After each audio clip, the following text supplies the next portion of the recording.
forma muito especial, nós estamos mais uma vez na presença do nosso Senhor Jesus. Nós louvamos a Deus por esta oportunidade que Ele sempre tem nos dado de estarmos refletindo sobre a Sua palavra. Eu quero chamar a vossa atenção para alguns princípios importantes que a gente deve meditar na palavra de Deus. E o próprio Jesus, ele entendeu o propósito pelo qual ele veio a este mundo. Ele veio cumprir a vontade do Pai. Ele veio realizar tudo que a respeito dele estava escrito. Quando chegou o momento dele ser entregue nas mãos dos romanos, o próprio Jesus, ele faz uma oração quando ele percebe que o momento já está se aproximando. Ele ora a Deus. Observe o que está escrito em João, capítulo 17. Ele diz assim: depois, depois de assim falar, Jesus, levantando os olhos ao céu, disse: Pai, é chegada a hora. Glorifica a teu filho, para que também o filho te glorifique. Assim como lhe deste autoridade sobre toda a carne, para que dê a vida eterna a todos aqueles que lhes tem dado, e a vida eterna é esta, que te conheçam a ti como o único Deus verdadeiro e a Jesus Cristo, aquele que tu enviaste. Eu te glorifiquei na terra, completando a obra que me deste para fazer. É importante a oração de Jesus, essa grande oração que ele faz.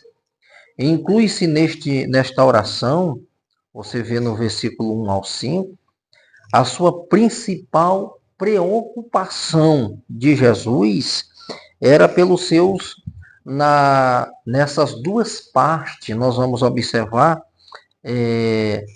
um elemento de dedicação está fortemente associado à petição. Jesus diz: glorifica-te, glorifica-me, ó Pai, como eu tenho te glorificado. Primeiro ele diz: é chegado a hora. E ele pede ao Senhor que o Senhor venha glorificar a ele como ele tem glorificado ao Pai. É como se ele estivesse dizendo: Pai, me sustenta nesse momento, nesta hora que é tão difícil, mas eu permanecerei no propósito, porque foi para realizar, para este momento que o Senhor me enviou. Então é importante lembrar, quando ele fala aqui no verso 2, assim como lhe deste autoridade sobre toda a carne, para que dê a vida eterna a todos aquele que lhes tem dado. Jesus está falando algo muito importante aqui. Ele está falando que esta glorificação do Pai inclui nela a elevação do Filho. Então, o Pai é glorificado e nesta glorificação conta a elevação do seu Filho, a glorificação do Filho. É tão importante que a glória e ao poder onde ele está como um cabeça, né, sobre todos, né, sobre todas as coisas. A gente vai observar isso em Mateus capítulo 28, a partir do verso 18, nós vamos ver este cabeça sobre todas as coisas. Então ele fala também que autoridade. Mateus, ele fala que toda a autoridade foi me dada nos céus e na terra. Então ele mostra ali aos seus discípulos o propósito pelo qual Cristo veio, e agora ele está comissionando aos seus discípulos a prosseguir nesta obra. Então ele fala justamente dessa autoridade. Foi me dado toda a autoridade, poder e autoridade nos céus e na terra. Então agora ele está atribuindo a eles, para que eles assim pudessem fazer. Mas observe claramente que aqui tem em vista, especialmente, a garantia da vida eterna. Isso é importante também, com base na obra de Cristo consumada. Os benefícios elas são descritos como aqueles a quem o Pai deu, e ao Filho está a descrição dos discípulos, muitas vezes mencionada na oração de Jesus. Então, é importante que Jesus, compreendendo a sua função, o seu papel que ele estava ali desempenhando e fazendo, dando-nos esse direito, dando-nos essa condição de desfrutar de um gozo, de uma paz e também nós termos essa oportunidade de desfrutar desta vida, não apenas aqui, mas a vida eterna em Cristo Jesus. E Jesus inclui isso na sua oração. Assim como lhe deste autoridade sobre toda a carne, para que dê a vida eterna a todos aqueles que lhes têm dado. Então Deus ele deu essa autoridade ao Senhor Jesus. Autoridade sobre toda a carne. Para quê? Para que dê vida eterna a todos aqueles que lhe tens dado. Todos aqueles que crerem em Jesus. Todos aqueles que o Pai tem dado ao Filho. Cristo deu a estas pessoas o direito de gozar de uma vida eterna com Ele. Uma vida de gozo, de paz, de alegria. Uma vida de santidade, uma vida gloriosa, porque nós estaremos agora, estando nós em Cristo, aqui a Bíblia diz que é 100 vezes mais. E por fim, a vida eterna. E isso é importante. E Jesus está mostrando claramente isso na sua oração. E é importante que ele diz, a vida eterna, ela foi apresentada em termos de conhecimento de Deus. Você vai ver isso em 1 João capítulo 5, verso 20. Né? Os judeus, eles não conheciam Deus. Embora soubesse muito, né, eu vi claramente aqui, muito a respeito dele. Esta proclamação deste versículo de todo está o evangelho, que é o conhecimento de Deus que produz a vida. Ela torna-se essa vida eterna, ela vem, nós temos essa consciência a partir do conhecimento de Deus. A partir do momento que nós começamos a conhecer o que é Deus e provar o que Deus ele introduz em nós. Temos vida eterna nele. E isso é importante. O evangelho, que é o conhecimento de Deus, ele produz essa vida eterna em nós. É por isso que nós temos essa responsabilidade de estar cada dia conhecendo ao Senhor através da sua palavra. Jesus, ele diz assim, vós já estáis limpos, limpo pela palavra que eu vos tenho ensinado. É importante saber que o conhecimento, ele promove em nós vida e liberdade. Liberdade para que nós venhamos não nos tornar mais escravos dos nossos prazeres, escravos das nossas vontades. Mas agora nós temos uma liberdade em Cristo Jesus, porque esta palavra promove em nós vida e vida em abundância, vida eterna. E é tão importante termos esse entendimento que isso é tão intrínseco que ele diz assim, que o conhecimento do Filho é uma vez que o Filho e o Pai são um conhecimento e o conhecimento de Deus implica no conhecimento dos seus caminhos e de sua pessoa. É tão importante isso que quando chega no versículo 3, ele diz assim, ó, a vida eterna é esta. Olha, isso é muito importante. A vida eterna é esta, que te conheçam a ti,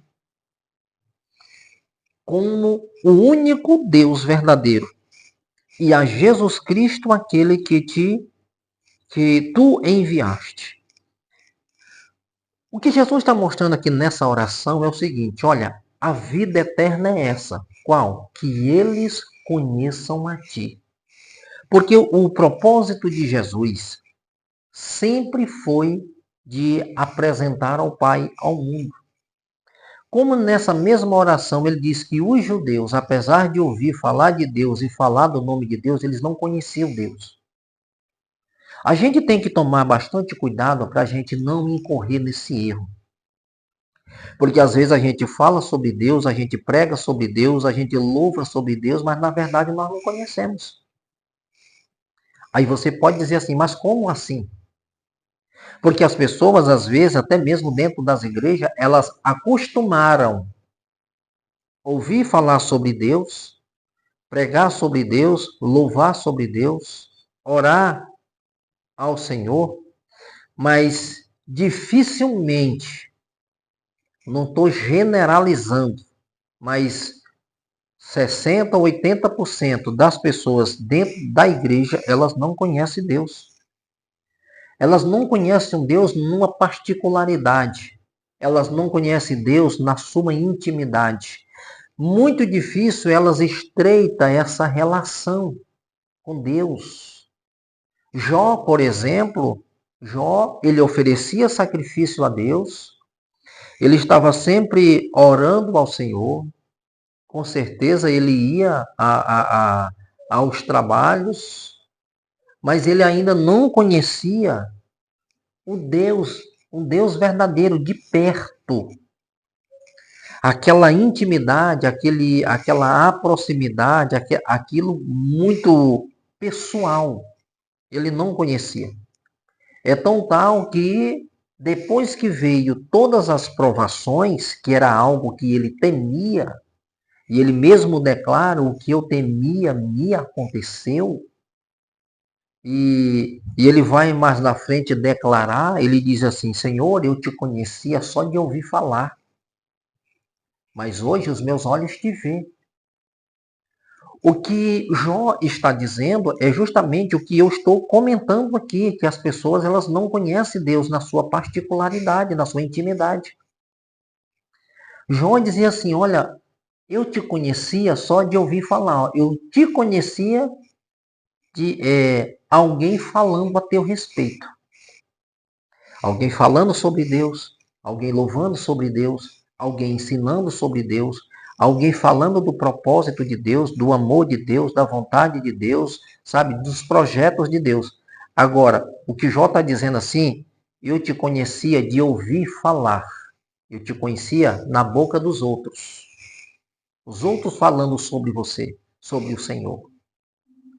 Mas depois da prova, depois que ele passou por aquele processo, ele diz assim: agora os meus olhos te vê.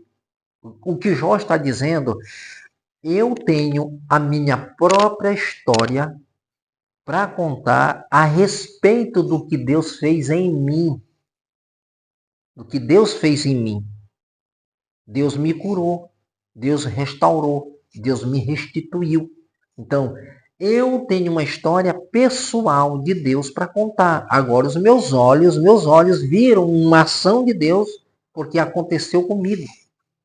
Então, tem que haver em nós essa disposição para esta busca, para essa proximidade, para estreitar essa relação.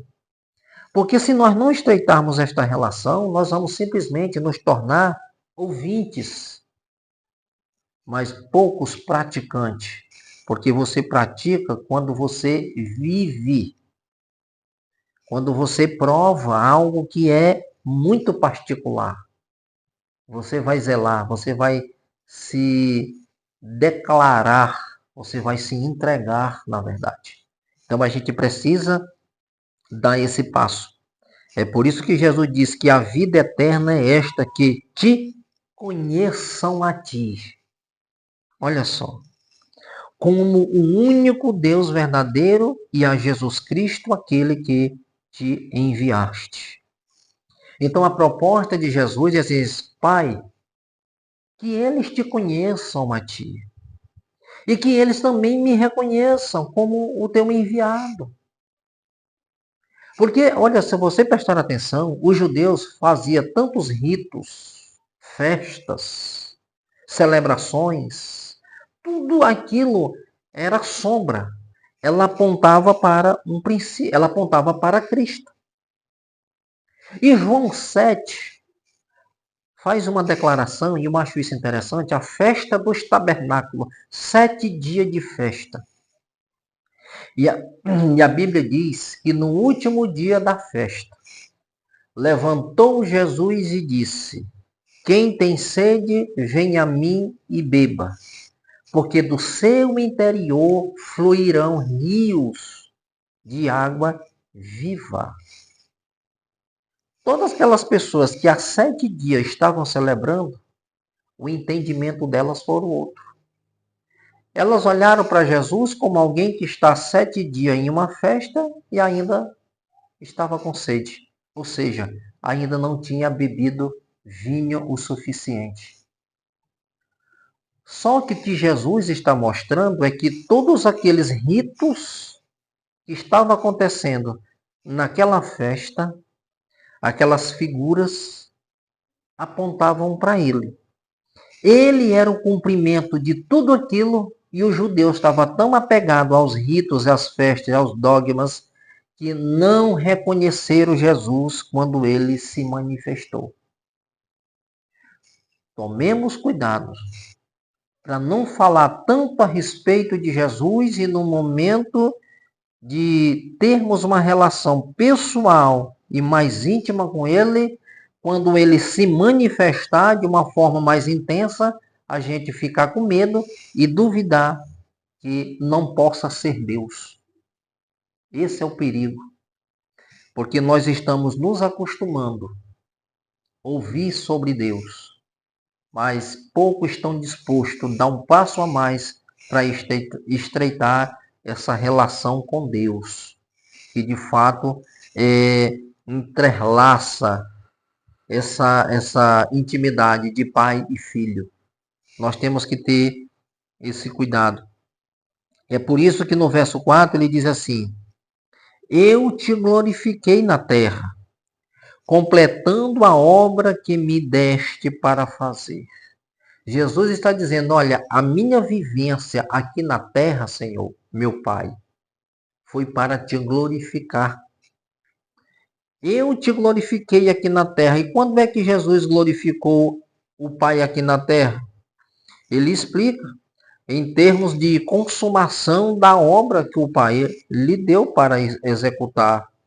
A revelação do Pai é a denúncia do pecado, a escolha, o treinamento dos 12, mais que tudo, a morte na cruz, que era tão certa que podia ser considerada já realizada, consumada, glorificar e aperfeiçoar além do terminado. Então, é isso que Jesus está dizendo. Olha, Pai, eu te glorifiquei. Eu ensinei, eu preparei os discípulos, eu introduzi neles a tua palavra, eu treinei. Ele diz assim, eu denunciei o pecado. Então, tudo isso é uma forma de te glorificar. Eu te glorifiquei aqui na terra. É isso que ele está dizendo. Eu te glorifiquei na terra, completando a obra que me deste para fazer. Ou seja, tudo que estava escrito ao meu respeito, eu segui à risca e cumprindo tudo aquilo que o Senhor mandou eu fazer, naquilo que eu estava fazendo, eu estava te glorificando. Porque a obediência aos princípios leva-nos Deus ser glorificado em nós. É só ler João 15. Pode ler João 15 do 1 ao 6. Nós só vamos tornar discípulos de Jesus quando Deus é glorificado na nossa vida.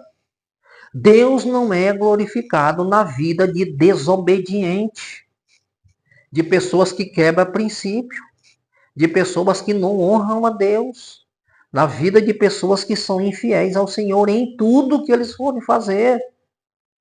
Então, com Deus não é meio termo. Com Deus não é oba-oba. Com Deus ou é ou não é. Com Deus ou é pratica a verdade ou você adere para a mentira. Com Deus, ele diz não servir a dois senhores, porque se ama um, vai aborrecer o outro. Então, com Deus é renúncia, é posicionamento. Como é que nós queremos servir a Deus sem renunciar a nada? Deus não é Deus de oba-oba. Deus não é alguém que você possa negociar ou trocar algo com ele. Por que não? Com Deus não é assim. Então, glorificar a Deus é andar nesse caminho, submetendo ao seu senhorio e fazendo aquilo que ele estabelece que é para nós fazermos. E Jesus disse: olha, eu te glorifiquei obedecendo, discipulando, escolhendo o discípulo, preparando eles, sabe? Habilitando-os. Eu te glorifiquei. E a maior prova da minha dedicação ao Senhor foi lá na cruz. Porque o Senhor me enviou para a cruz. Então, na cruz, na morte, eu também estava te glorificando, porque ali é obediência. Eu estava obedecendo ao Senhor. É só você ler Isaías capítulo 9. Observe aqui o verso 5. Nós lemos até o 4, mas eu vou até o 5. Ele diz assim: agora, pois, glorifica-me tu, ó Pai, junto a ti mesmo, com aquela glória que eu tinha contigo antes que o mundo existisse.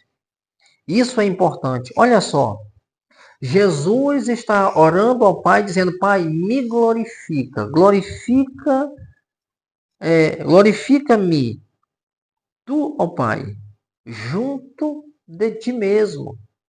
E aí ele fala aqui, com aquela glória que eu tinha contigo antes que o mundo existisse. É tão importante para você entender esse versículo de número 5. Jesus está falando a respeito dessa glória. Ele fala, tendo falado sobre a sua obra na terra, o filho agora ele buscava o quê? Uma glorificação com o Pai no reino celestial, no reino celeste, né? É tão importante que esse contraste ele é duplo, contendo de lugar e pessoa junto de ti. Olha, na tua presença, antes que houvesse mundo. A gente vai ver isso aí no capítulo 1, verso 1 e 2. Os versículos, porque lá no capítulo 1 e 2 de João, ele vai dizer assim: no princípio era o Verbo. O Verbo estava com Deus, o Verbo era Deus. Todas as coisas foi feita por meio dele e sem ele nada do que foi feito se fez. Então é por isso que ele diz assim: olha, Pai, me glorifica com a glória, com aquela glória lá do início, lá do princípio, que é aquela glória que eu tinha junto de ti. É com essa glória que eu quero ser glorificado, que o Senhor vai me glorificar. Então isso é importante, que você vai ver os versículos 6 e 8, eles são tradicionais, ainda tratando da obra de Cristo na terra, mas preparando o caminho para pedidos em favor dos discípulos. Ou seja, quando você vai para o versículo de número 6, aqui Jesus está orando por ele, até o versículo 5. Quando ele chega no versículo 6, a oração de Jesus já é pelos seus discípulos. Já é uma oração intercessória. Ele já está pedindo para que Deus os guarde, para que Deus os livre, para que Deus dê a eles condições de venceres, sabe? Como ele diz, manifesta o teu nome aos homens, para que o mundo me deste, aos homens que do mundo me deste. Eram teus e tu nos deste e guardaram a tua palavra. Ou seja, agora o Senhor está rogando por aqueles que viviam no mundo que o Senhor agora deu a ele. Então, ele está orando agora para que o Senhor os protegesse, porque estas pessoas agora estavam guardando a palavra de Deus. E isso é muito importante. Então, essa grande parte da obra do Filho, ela na terra, ela foi tornar o Pai conhecido dos discípulos. Ou seja, o propósito de Jesus aqui na terra foi revelar para o mundo quem de fato era o Pai. Então, a gente vai observar por que Jesus realizava tantos milagres. Porque os milagres que Jesus realizava é uma comprovação de que ele de fato é o Filho de Deus e ele está mostrando, declarando ao mundo que o Pai está nele. Ou seja, o propósito de Jesus é revelar Deus ao mundo através dos seus feitos. Eu quero adiantar aqui um pouco e ir o versículo número 9. Eu só dei uma adiantada, só para vocês entenderem algo importante. Ele diz assim: eu rogo por eles, não rogo pelo mundo, mas por aquele que me tens dado, porque são teus. Aqui é que muitas pessoas, até nos dias de hoje, elas estão erradas. Tem muita gente orando para que o mundo se torne melhor. Tem muita gente orando para que o sistema do mundo se adeque à vontade de Deus. E isso nunca vai acontecer, porque nem Jesus orou pelo sistema do mundo. Nem Jesus orou. Olha o que está dizendo aqui no versículo de número 9. Jesus está dizendo assim: eu rogo por eles e não rogo pelo mundo. Jesus está rogando pelos seus filhos, por aqueles que lá no versículo 6 reconheceram, estavam no mundo, mas reconheceram o Pai através do Filho. E Jesus está dizendo: eles guardaram a tua palavra, e por eles, Pai, eu estou rogando. Eu não estou rogando pelo mundo, por esse sistema podre. Eu não estou rogando para isso, não. Porque o meu propósito não é mudar sistema de mundo. O meu propósito é levar as pessoas a te conhecer. O meu propósito é esse.